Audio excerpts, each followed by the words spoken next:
Prayer करा.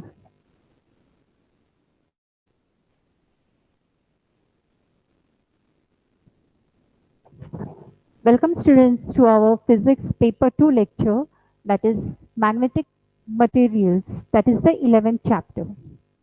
So last lecture we have seen about the magnetic fields due to electric current. So today we are going to see about the magnetic materials. Before that, I'll just have to take some recap or revision what is studied in standard 11th. So 11th standard, you have studied about the properties of magnet. And you know, magnets as it is, uh, from childhood you play with the many things, many toys having magnet. So magnet, its properties you have studied in 11th standard. So what are the properties? We'll just have a recap. Before that, let me ask you that what is the magnetic lines of forces? So first, before that, magnetic lines of forces, you know, we have seen that just like electric lines of forces, we have magnetic lines of forces that the lines travel from North Pole to South Pole. Now, what is a magnet having North and South Pole? And its properties are known to you, children. You have studied them in school also. And what are the properties? That is, if a magnet is there and it is freely suspended, you know, that magnet, if it is freely suspended, what happens? It comes in a direction and stops in a particular direction, that is the north-south direction. So this is very important, and because of this, it is used in magnetic needles for the navigation purpose.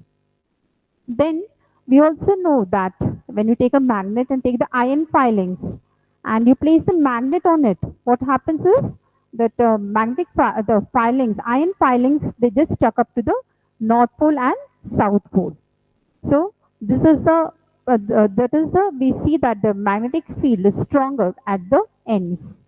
And one more property also you know that the third one which I want to tell you is that if you take a magnet and if you try to cut it into pieces, suppose it is one side is North Pole, the other side is South Pole. But if you cut the magnet, you think that North Pole is becoming one side and South Pole? No. Whenever a magnet is cut, again there is North Pole and South Pole. So a magnet is always present with both the poles together. We cannot have a single pole of a magnet. Remember that, it's very important. Then we'll have to see that in last lectures we have seen the magnetic effect due to magnetic dipole and magnetic dipole moment for the short magnet dipole. Dipole means it's nothing but a magnet. Now, today in this chapter, we are just going to see some introduction once again. Then we'll see the origin of magnetism, magnetism in materials, then magnetic moment of an electron revolving around the nucleus. So we know how the magnetic field is created because of the electric current flowing in a circuit. We have seen that. Or also if you see the atomic level, in that also you'll see when the electrons are moving in an atomic in an atom, there are we have electrons and protons, or you can say nucleon, in which there are protons. So whatever are the numbers of electrons, that are the number of protons. So because of the revolution of electrons also, we get magnetic field, and that we are going to see here. So now before that, let's have the look at the PPT.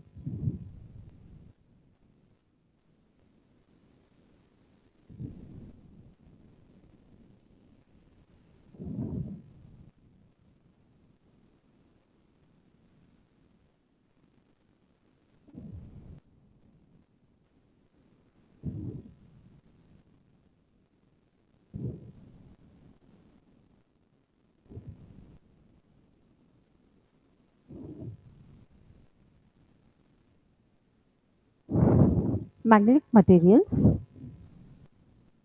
This is a part 1. Children, there are 8 to 9 units in this chapter, but due to this corona pandemic, we have reduced the syllabus and some parts are not taken. So we'll have the 2 lectures for this.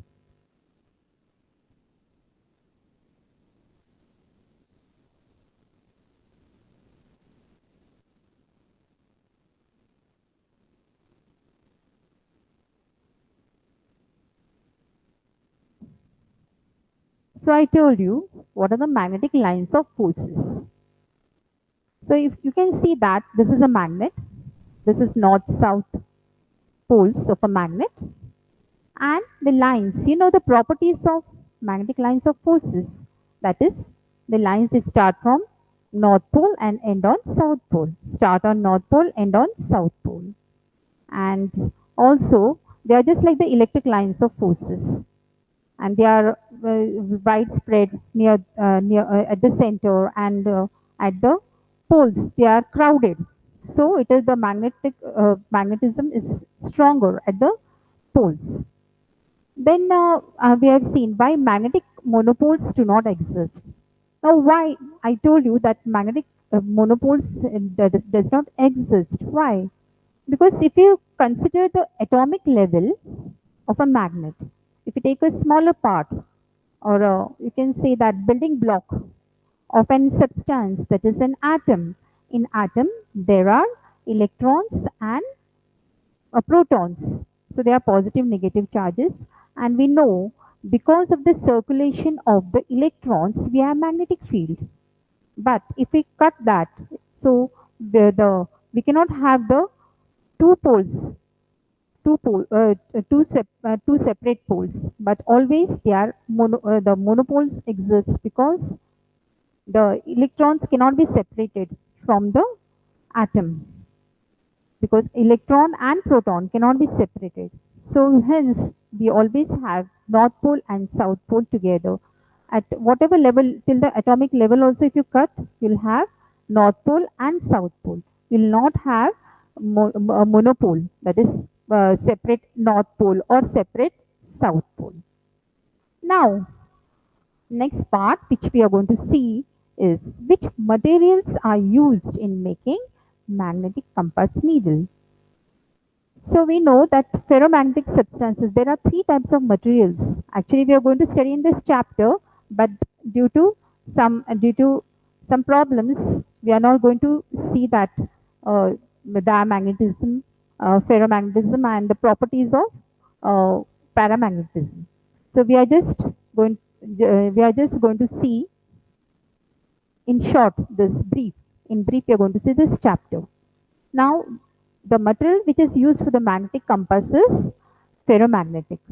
So you can see this magnetic needle, and if you just see that, it always points to the north-south direction. And here I have told you that single pole does not exist. Here you can see that. Then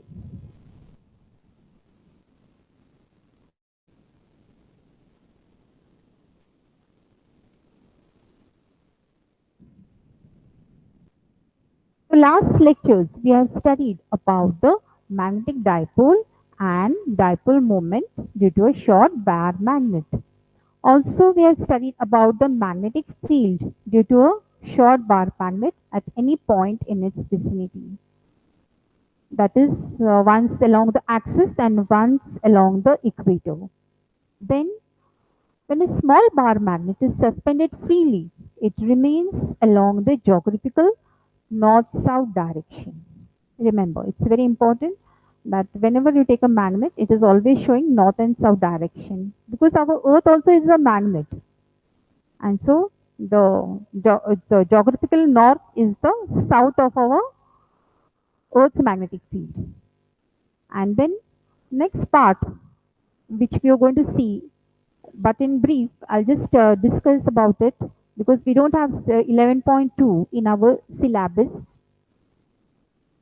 So torque acting on a magnetic dipole in a uniform magnetic field is given by. So you know what is the torque given by? Tau is equal to, we have seen in the last lecture, tau is equal to mb sine theta minus mb sine theta rather. And in that we have seen there are 2 cases. Once when theta is equal to 90 90 theta is equal to 0, and once it is 180. So when theta is equal to 0, we saw that the magnetic energy, potential energy is the minimum, that is minus mb it comes. When cos theta minus mb, cos theta it is minus mb, and when it is 180, theta is equal to 180, then it is maximum. We have seen that. And then next part, which you go through the textbook and just read about it, that is the vibration magnetometer. In this, it gives the, it is the, it is used to find out the Earth's horizontal magnetic field. This magnetometer is one experiment is there. You can see it in your textbook that there is a magnet. If it is freely suspended, then what happens? When it is suspended, it comes to the direction, north-south direction. But once, if it is allowed to, if a other magnet is brought near it, then it starts vibrating again. And then again, when that magnet is removed, again it comes back to its original position. So this is regarding the vibrational magnetometer, which is used to find out the Earth's horizontal magnetic field. Then next is the origin of magnetism in materials. The third point which we are going to see, which is the important one, in this it is third and fourth, 11.3 and 11.4 are important. Now 11.3, the origin of magnetism in materials. I will see that we know when the electron is moving around the nucleus, then because of that movement, we have two types of momentum. One is orbital momentum, and the other is the spin momentum. So remember this, and addition of this gives the total momentum. And then here, consider here, magnetic moment of an electron revolving around the nucleus of an atom. This moment, moment, so magnetic moment of an electron revolving around the nucleus of an atom. So you can see here, this is the atomic stage of an material. So your single electron is revolving around the nucleus here. And this, when this electron is moving, the movement of this electron is just like the, in between there is sun, the solar system you can say rather, that is the sun is in between and the electron is as good as earth. So you know the earth, how is it rotating when it is moving in the circular direction? It has two moments. One is the spin and the other is spin is the orbital and the other is the orbital motion. One is the spin and one is the orbital motion. So in this way, there are two moments added here. Now consider an electron moving with constant speed v in circular orbit of radius r about the nucleus.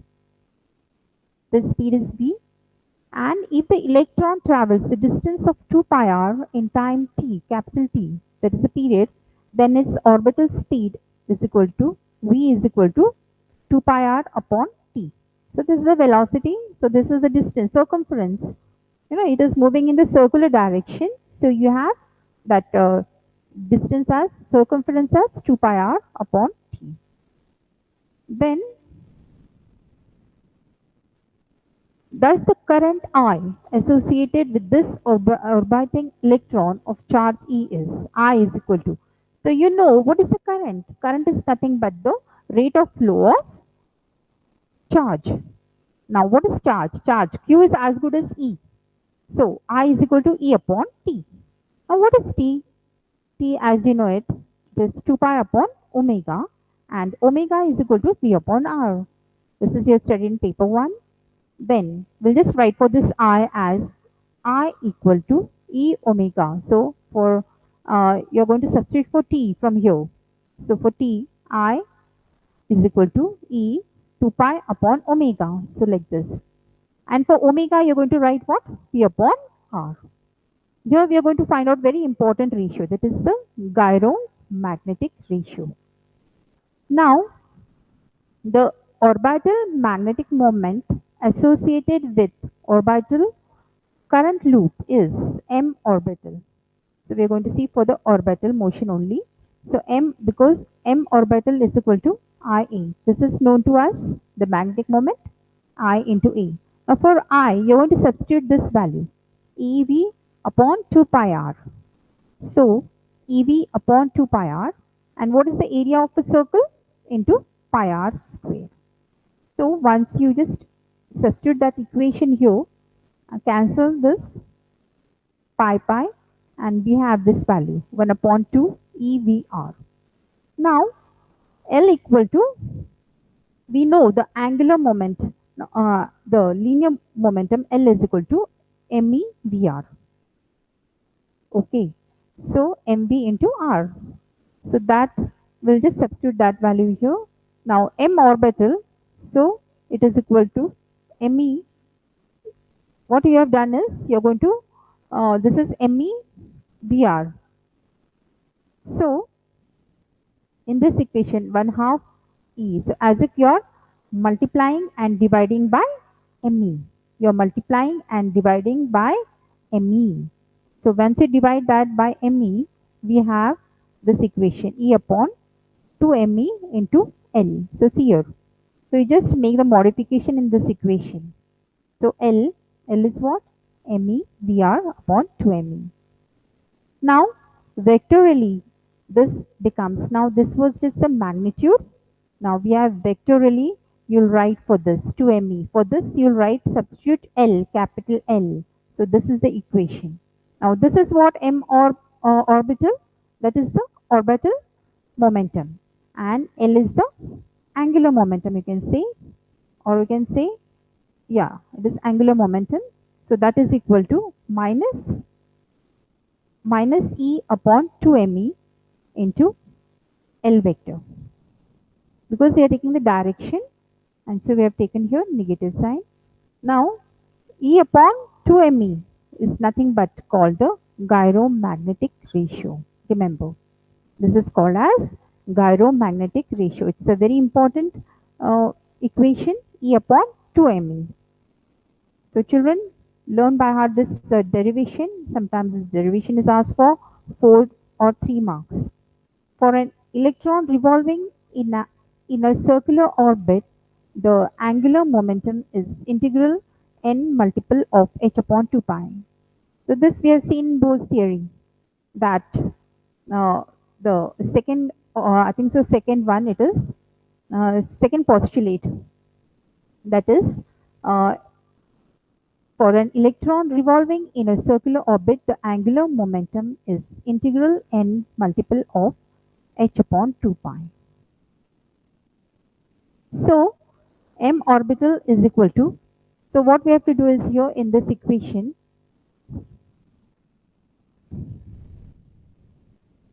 in the previous equation we have seen that this is the equation, angular momentum is this. So it is the integral multiple of n multiple of this. So for L, you're going to substitute h upon 2 pi.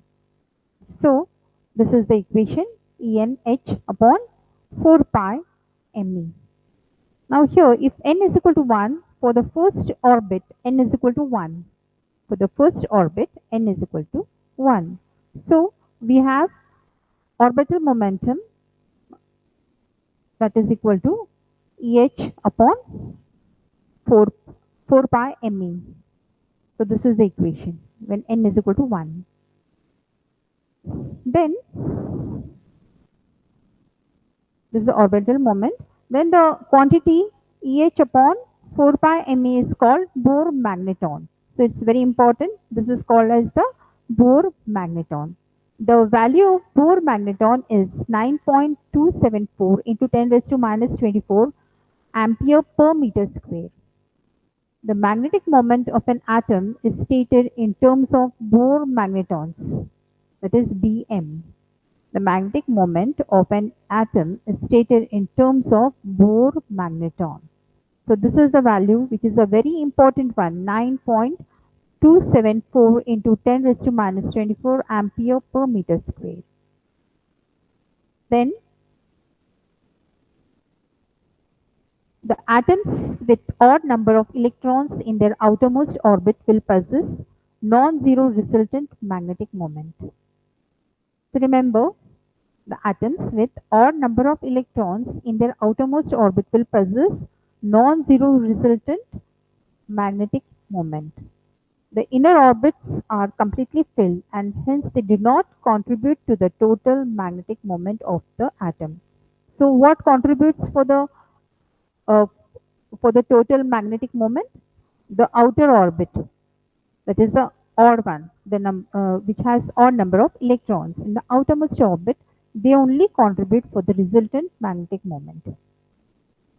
And we have it as non-zero resultant magnetic moment. So see your children, I told you that when electron is moving, so the moment is like this, see here. So it will be moving like this. When it is moving along the orbit, it will have both circular and it is spinning also. So the two movements are seen, or two moments you can say, orbital and spin moment. But we are here considering only orbital moment. Now, this is a very important equation. Remember children? Then I would just like to give you one small assignment. It is from the text only. The assignment is like this. Calculate the gyromagnetic ratio of electron. That is given E is equal to 1.6 into 10 raised to minus 19 C. We know these are the constants. These are the universal constants rather. Me is equal to 9.1 into 10 raised to minus 31 kg. So gyromagnetic ratio is equal to, so how is the solution? We know that. Solution of this values are given. Then how can you find it out? E, that gyromagnetic ratio is equal to E upon 2 Me. That equation comes, this answer comes like this, 1.6 into 10 raised to minus 19 divided by 2 into 9.1 into 10 raised to minus 31. And when you calculate it, you can use a logbook children and get the answer. So this is the answer. This is the assignment. And you may write down the questions to find out the magnetic moment.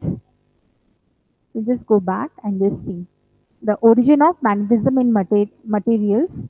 In that, magnetic moment of electron revolving around the nucleus of an atom.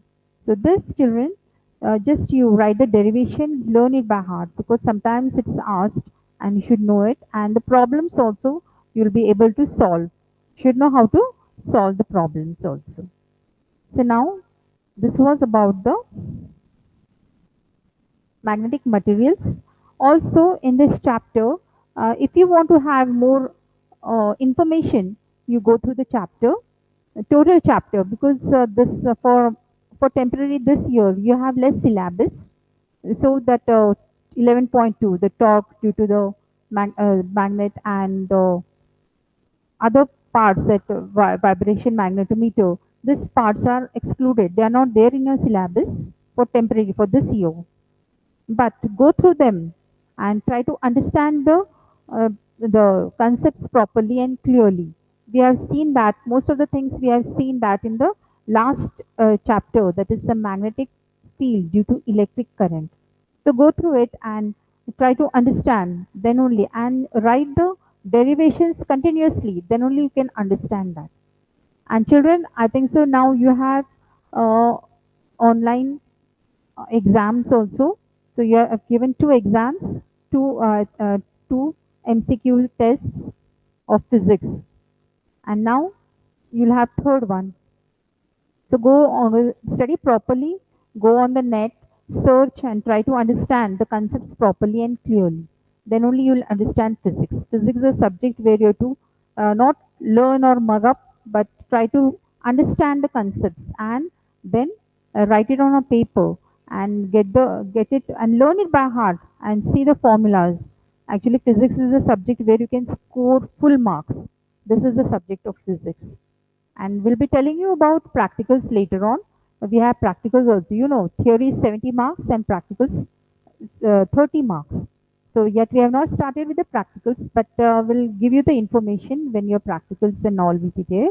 Might be in November, we might start the college. So let's hope so. And children, if you have any problem, you can just ask us.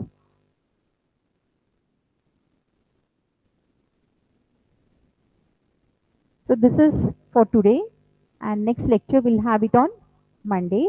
And the chapter is very small, and we'll see there's one derivation after that, and there are problems which we'll try to solve.